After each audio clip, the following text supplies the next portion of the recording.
The Communist Party of China, the CPC, China's ruling party, just hosted a special high-level meeting, a dialogue with world political parties. President Xi Jinping's theme, working together toward a community with a shared future for humanity and a better world, responsibilities of political parties. The CPC invited representatives of nearly 300 parties and political organizations from more than 120 countries, as the CPC shares its development model with other political parties, as well as learns from their experiences and practices. At the dialogue, there were 4 main topics. 1, CPC sharing party-building experience with world political parties. 2, CPC contributions to world peace and common prosperity. 3, President Xi's call for world political parties to build a community with a shared future for humanity. And 4, participation in the Belt and Road Initiative, which helps realize a community with a shared future for humanity. But what was the CPC's underlying motivation for the dialogue? Why political parties? Which parties attended? Is China exporting its communist ideology surreptitiously, as some critics claim? What was the impact? To me, what happened at the dialogue is less interesting than why the dialogue happened and what it portends for China's increasing engagement with the world. We need to know all of this to be closer to China. This is the first major multilateral diplomatic event since the 19th Party Congress in October, and this is the first time the CPC has held such a high-level meeting. Looking into the future, the Communist Party of China hopes to strengthen exchanges with other political parties from across the world, share our experiences in party ruling and state governance, carry out enlightened communication and dialogue, strengthen strategic mutual trust, and work with people around the world to build a community with a shared future for mankind, and strive to make the world a better place. A shared future for mankind. At the opening ceremony of the CPC in dialogue with world political parties, Xi Jinping mentioned this phrase 12 times. Parties nowadays should not only see what is happening in their own countries, but also what is interconnected throughout the world, a community with a shared destiny for mankind. Such a concept is a major contribution of Chinese wisdom. The world is faced with lots of uncertainty, including war and regional conflicts. General Secretary Xi Jinping stressed the importance of peace and noted that all countries should work together for common development and to build a better world. The concept of building a community with a shared future for mankind was put forth by Xi in 2013. It has been repeated by Chinese officials at various international events. And in November, the idea of shaping a community of shared future for mankind was included in a UN resolution.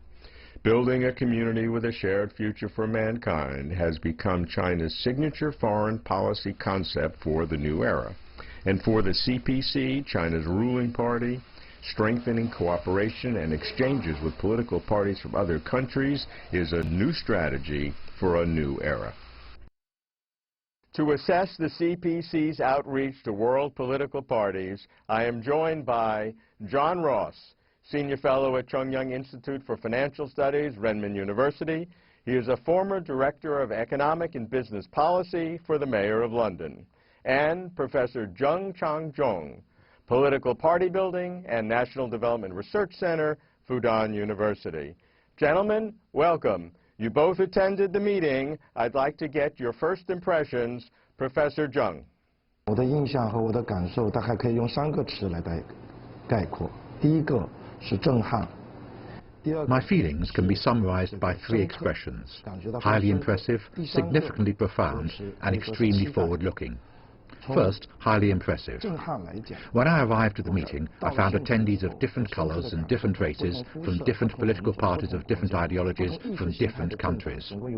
The fact that more than 300 political parties and organizations from more than 120 countries attended this grand gathering itself generated in me a feeling of shock and left me highly impressed. I think this is unprecedented in the history of world political parties.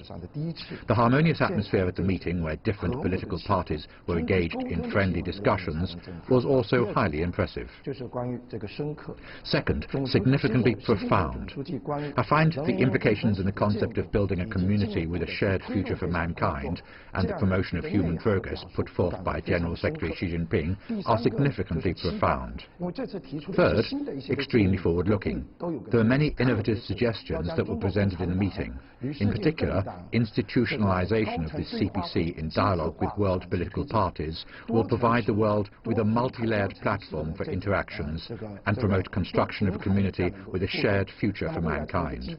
This is extremely forward-looking, and I myself hold high expectations of its development in the future. Mr. Ross, as you were there and listening to President Xi's speech, what were the highlights, in your opinion, that will have practical implication and implementation possibilities? Well, I think the most important one is the question that he stressed, the increase in interconnectedness of the world. This deals also with what he made at his speech, for example, at Davos at the World Economic Forum, in which he made a forthright defense of globalization. This is clearly, he of course didn't engage in a polemic with anybody in the speech, but this concept is quite clearly counterposed to various nationalist and populist trends. Therefore, this is practically implemented in major economic proposals, such as the One Belt, One Road initiative of China, which attracted great attention to people coming to the summit in China earlier in the year. That's very important from an economic point of view, but also such things as China's adherence to the Paris Climate Change Accords. So therefore China in all aspects is engaging with countries around this central idea that the fate of humanity is increasingly interconnected. So there's both a central intellectual core and various practical manifestations of it, and that's what makes it so solid. Professor Zheng, what are the challenges to what President Xi has proposed? What are the potential obstacles to prevent such a grand vision from becoming a practical reality? 最大的挑战，我觉得有3个方面能够来理解。第一个，人类社会走到现在为止，这个人类命运共同体的建构的一些的推动。 I think major challenges mainly come from 3 aspects. First, with development of human society, some traditional beliefs have actually become obstructions that hamper the building of a community with a shared future for mankind. Tremendous differences of understanding can be observed among people from different countries around the world. The stereotyped mindset affected by the old international landscape is especially detrimental to the fostering of a correct understanding of this concept. Therefore, the first challenge mainly lies in the obstruction from historic influences, which prevents an open-minded understanding of the idea. Second, despite the conflict of national interests, how countries of different national conditions can coordinate and cooperate with each other to achieve the goal of building a community with a shared future for mankind could also be a challenge. Overcoming this challenge calls for courage and capabilities. Third, in the actual implementation, how we can build consensus and effectively turn the concept into actions with the establishment of proper mechanisms and institutions. It demands innovative practices. All these 3 are specific challenges we will encounter in the building of a community with a shared future for mankind. Professor Zheng, that the CPC would reach out at such a high-level meeting to world political parties barely 5 or 6 weeks after the end of the 19th CPC National Congress strikes me as not a coincidence. How does it strike you? We must understand that this meeting is not an isolated event on its own. Rather, the CPC has always been willing to share its experiences and lessons with the world, ever since the establishment of the party. We have never held back our attitudes and opinions, and meetings similar to this one have actually been convened on multiple occasions in the past by the International Department of the CPC. So this one is but a follow-up to the past practices of sharing through dialogues. But why did we hold the meeting at this particular time after the conclusion of the 19th CPC National Congress? There are also specific reasons behind this. As China's international influences continue to rise, and as China approaches the center of the world stage, the whole world is paying attention to China. Now that the 19th CPC National Congress has marked a critical starting point for a new journey and a new era in the development of socialism with Chinese characteristics, people are especially concerned with the practices and measures China is about to take, as well as the influences they are about to cause throughout the world. So the CPC, as the leading and ruling party, is actually responding to the attention paid to the 19th CPC National Congress and paid to itself by the world through this event of interactions with world political parties. So in order to fully understand how it is the perfect timing for convening a meeting at this very moment, we need to consider both the need over the long-term development of the CPC and the attention paid to the 19th CPC National Congress.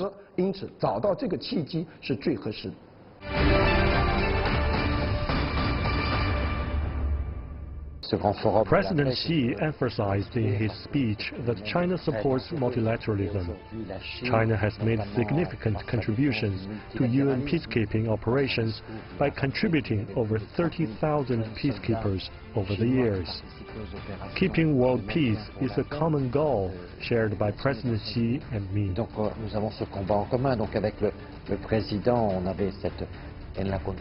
To build a common destiny for mankind, countries need to strengthen the exchanges among political parties.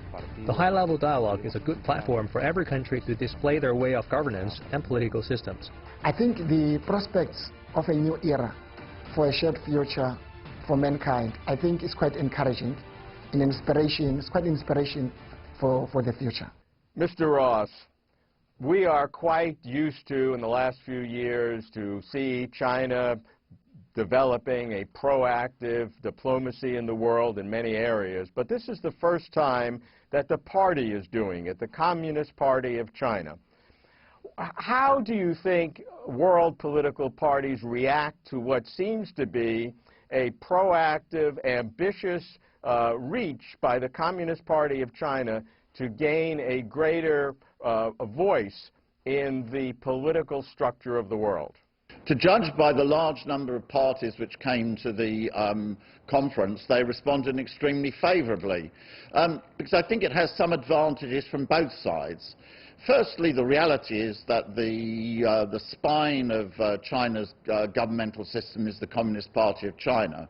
Therefore, it gives the political parties in the West the opportunity to directly speak to the party itself, because although President Xi was, of course, the main speaker, there were many high-ranking officials from the Communist Party that attended the meeting. So this gives the opportunity to interact directly with them, which increases knowledge about China. Secondly, it has an advantage to China, because the most established route is, of course, state-to-state relations. But in that case, you're only really talking necessarily to the party which is in power at a particular time in Western countries. So therefore, this limits the range of people whom the Chinese Communist Party is speaking to directly at such an event. In this case, there were many governing parties that were there, but there were also parties which were formally in government, are likely to form the government in future, or are simply oppositional but rather important in the countries. So I think there is a mutual benefit for both sides, and that's why people were that's, I think, why the Chinese Communist Party initiated it, because of the direct role it plays within China, and I think that's why political parties in other countries were interested to attend. When there is this meeting, and one of the participants is a perpetually ruling party, and the other side of the participants are parties that must compete in regular, how does that change the dynamic of the interaction?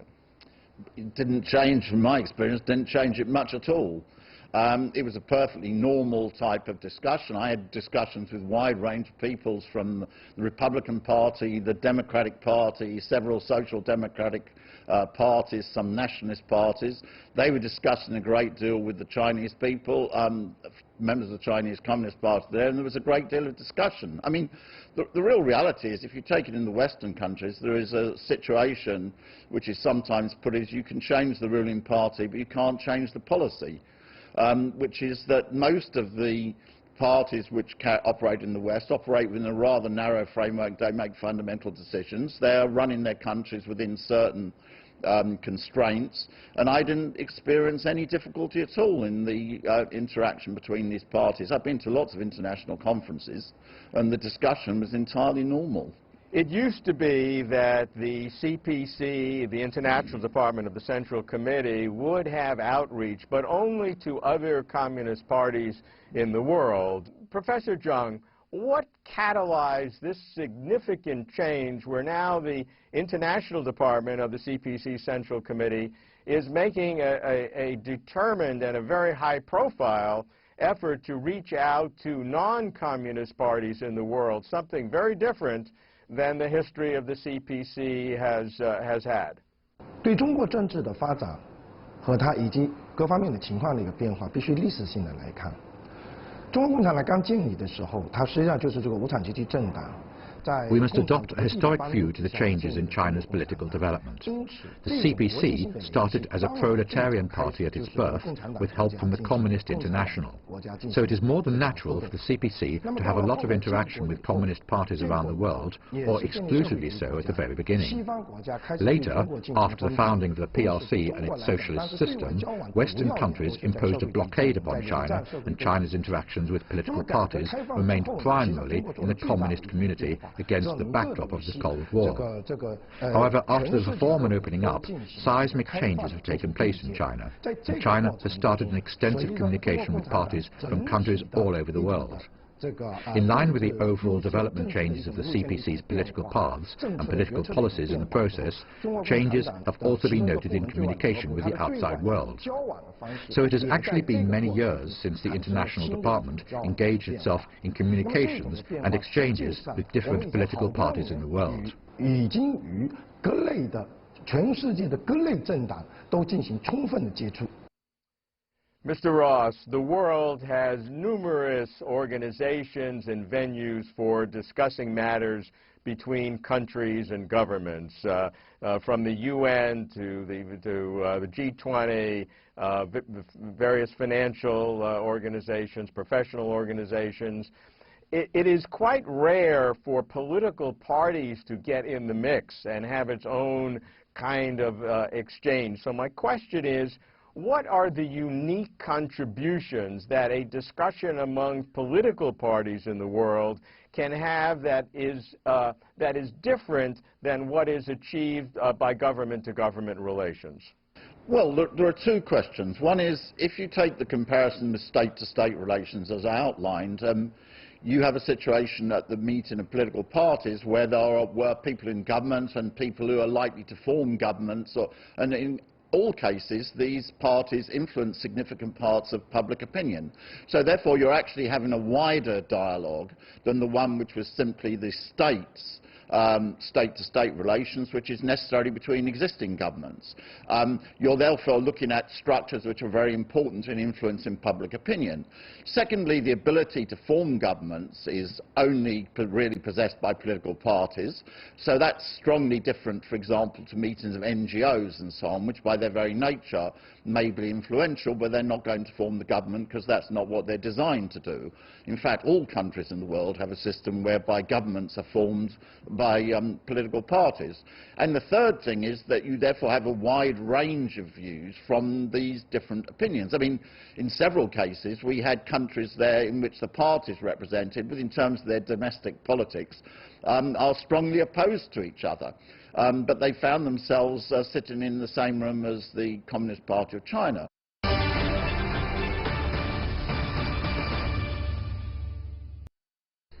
With 89 million members, the CPC is the world's largest political party. With China's growing economic clout, the CPC has been expanding its reach. But expanding in parallel is concern abroad about China using its clout to sway foreign business, academic, and political institutions. But Xi dismisses such concerns. 我们不输入外国模式。 We will not import other countries' models and will not export the China model. We will not ask other countries to copy China's practices. 不会要求别国复制中国的做法。I listened very carefully to Xi Jinping's speech. He emphasized that China is willing to share its experiences and learn from other political parties.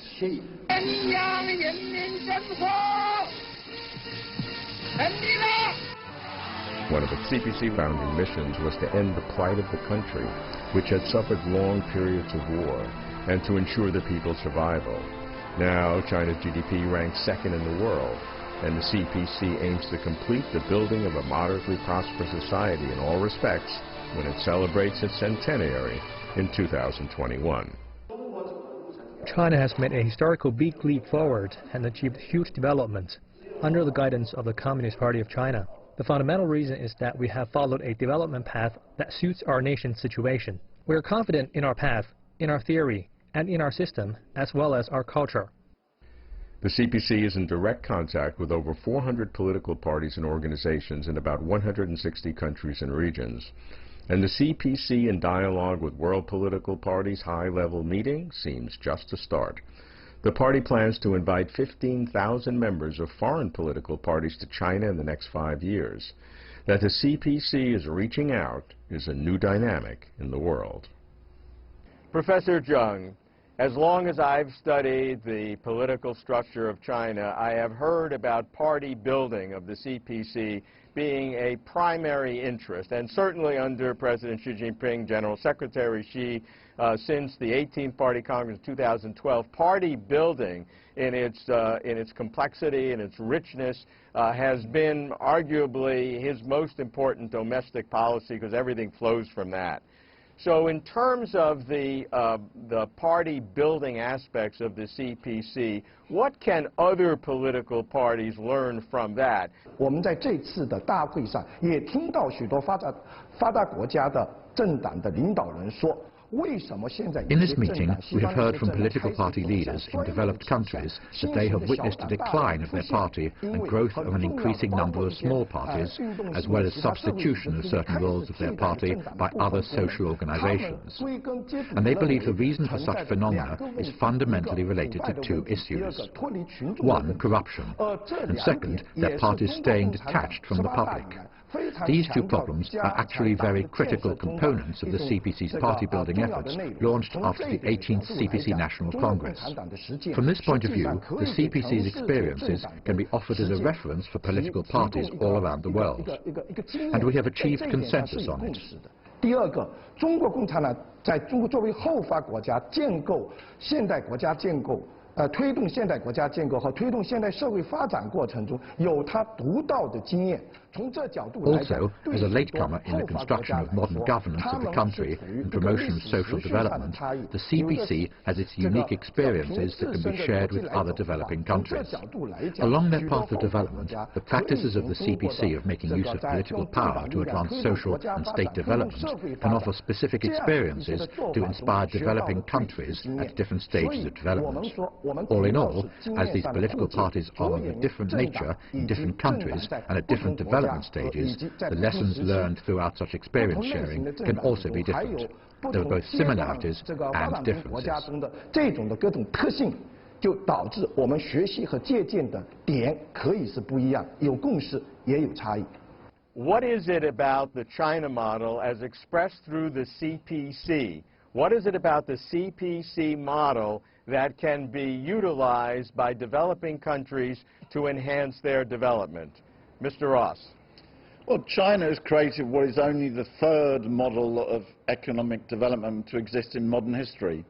The two previous ones were the capitalist system as first analyzed by Adam Smith. Then in 1929, Stalin created the model of the planned economy. And Deng Xiaoping's socialist market economy is only the third major economic system to exist in modern world history, but it's also the most successful. China's period of economic growth since 1978 is the longest expansion at a high rate of any country in the whole of world history. So every country, developing country in the world in particular, aspires to this, and therefore the influence of China is beginning to spread out. Although India won't admit it, it begins to seriously influence India's economic policy. It's carried out in Indochina, and a number of African countries are highly interested in it. It's the enormous economic achievement of China, and therefore the rise in its living standards that creates such interest in China. Professor Zhang, specifically about the CPC structure, what can developing countries take from it to apply to their own structure of governance? 如果说中国能够给大家提供一些借鉴的话，我觉得很重要，从根本性的来讲，就是在于坚持走自己的道路。 The lesson we can share with developing countries as we accumulate our own experiences is to choose one's own systems and paths of development based on their very national conditions and development strategies. In the meanwhile, we must follow the internal principle for the development of modern civilization in a modern society. This is the path we should never deviate from. And there are also specific practices and specific lessons that can serve as references for different countries as they build their parties and develop their societies. Despite all these, General Secretary Xi Jinping has made it clear China will neither import foreign models nor export Chinese models. It is more of a process of exchanges and sharing where each party takes lessons from others based on their own specific conditions. This is the attitude we should never forget.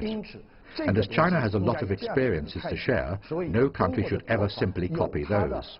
Rather, learning with adjustments to one's national conditions is something always to be borne in mind. Gentlemen, thank you very much. Addressing the dialogue, President Xi Jinping called on world political parties to play a guiding role in building a community with a shared future for humanity, which he stressed multiple times, and creating a peaceful, prosperous, and more equal world, upping the responsibilities and powers of political parties, exemplifying China's new era, where China is offering Chinese wisdom and Chinese solutions to world problems. The CPC as a party, as well as China as a country, is now proactive in international engagement.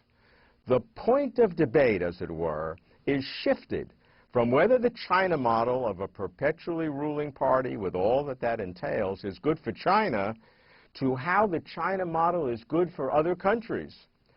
Certainly, China advocates that each country should decide its own developmental mechanism.